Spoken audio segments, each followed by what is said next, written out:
तो student now see what is destructive interference. Destructive interference क्या होता है? जैसा कि हम लोगों ने डिस्कस किया था कि interference is the phenomenon of superposition, ठीक है, overlapping, superposition of two waves in the medium. Medium में जब वेव प्रोपागेट कर आगे बढ़ता है तो दो वेव एक दूसरे में सुपर इम्पोज हो सकता है। This phenomenon of superposition of waves is known as interference, ठीक है। This interference can be of two type, ये दो प्रकार का हो सकता है, ठीक है। इफ ड्यूरिंग द ओवरलैपिंग और सुपरपोजिशन एक वेव का क्रिस्ट, ये ठीक है, दूसरे वेव का क्रिस्ट अगर इस तरह से ओवरलैप हो, एक का ट्रफ दूसरे का ट्रफ एक वेव का ट्रफ के साथ क्रिस्ट के साथ अगर दो वेव इस तरह से ओवरलैप करें, then the type of overlapping is called constructive overlapping, ठीक है। और इस कंस्ट्रक्टिव ओवरलैपिंग से बना हुआ दो वेव ओवरलैप करेगा, एक वेव बन जाएगा, रिजल्टेंट वेव उसको कहेंगे। उस रिजल्टेंट वेव का एनर्जी इन दोनों वेव जिसकी सुपरपोजिशन से वो बना है इससे ज़्यादा हो जाता है, ठीक है। तो resulting wave formed as a result of constructive interference will have a higher energy than either of the waves from which it is made of. Clear? And such type of wave where falls the points on the screen where such type of wave falls produces bright fringe, ठीक है, काफ़ी bright वो fringe होगा क्योंकि वहाँ पर पड़ने वाला वेव का एनर्जी काफ़ी ज़्यादा हो गया। Now come to destructive interference. Destructive interference क्या होता है? Look at the board, see here we have two waves, ये एक वेव है, ठीक है, and another is this wave, ठीक है।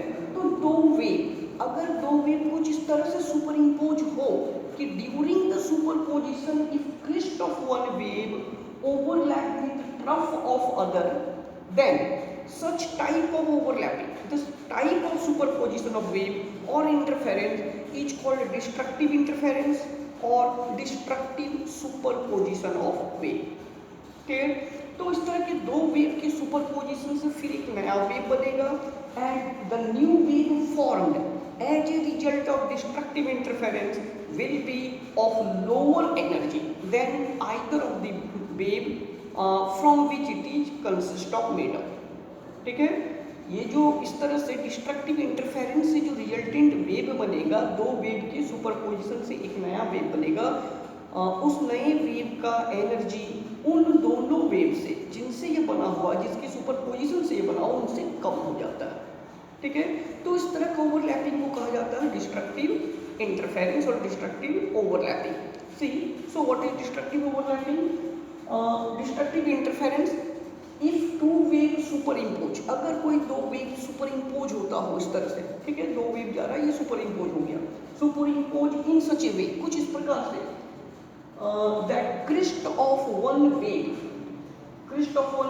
Overlap with trough of other, एक का क्रिस्ट दूसरे के ट्रफ के साथ ओवरलैप करेगा, ठीक है, एंड वाइस वर्सा, मीन्स दूसरे का ट्रफ जो है वो इसके क्रिस्ट के साथ अगर ओवरलैप करे, then the type of superposition, इस प्रकार का सुपरपोजिशन और interference is called destructive interference.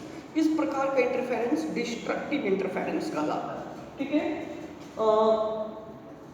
And the resulting wave produce, ठीक है, इस तरह के डिस्ट्रक्टिव इंटरफेरेंस से जो नया वेव बनता है, as a result of destructive interference, the new wave, resulting wave produced as a result of destructive interference has energy less than the combining wave. उन दोनों वेव से जिसके कॉम्बिनेशन से, जिसके डिस्ट्रक्टिव कॉम्बिनेशन से ये वेव बन रहा, रिजल्टिंग वेव, उसका एनर्जी इन दोनों से क्या हो जाएगा? कम हो जाएगा, ठीक है।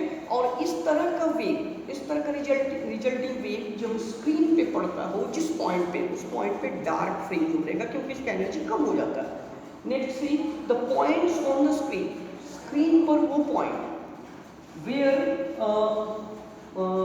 The point of screen where such wave falls, ठीक है, कैसा वेव? जो डिस्ट्रक्टिव इंटरफेरेंस से बना हुआ रिजल्टेंट वेव है, ये जब पड़े produces dark fringe, clear? So what is the conclusion from all this lecture? from today's lecture, we conclude that light or radiation is made of particle as well as wave. Means light or radiation sometime they behave as particle, okay? Whereas sometime the same light behave as radiation. For example, in order to explain photoelectric effect, we have to consider that light is consist of particles, that is called photons, small particles से वो बना होता है। वो particle जब metal surface से टकराता है तो वो बर्स्ट हो जाता है, उसका एनर्जी यूज अप होता है, इलेक्ट्रॉन को निकालने में, ठीक है। Whereas at the same time there are certain phenomena in physics, ठीक है, which can be explained only if light is considered to be made of wave. Physics की कुछ फेनोमेन को तभी हम एक्सप्लेन कर सकते हैं जब लाइट को क्या माना जाए, वेव से बना हुआ।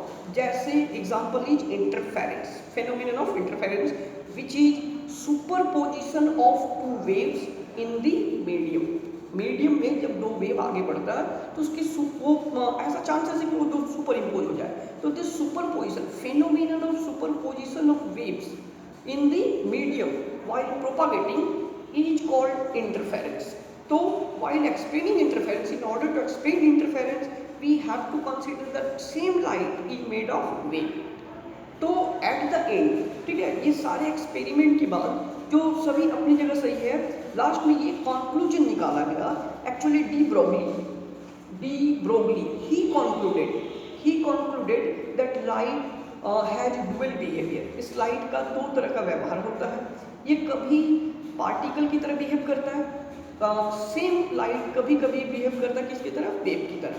तो इस तरह से de Broglie concluded that light has dual behaviour, it exhibit dual behaviour, that some time it behaves as particle whereas sometime the same light behaves as wave. Clear?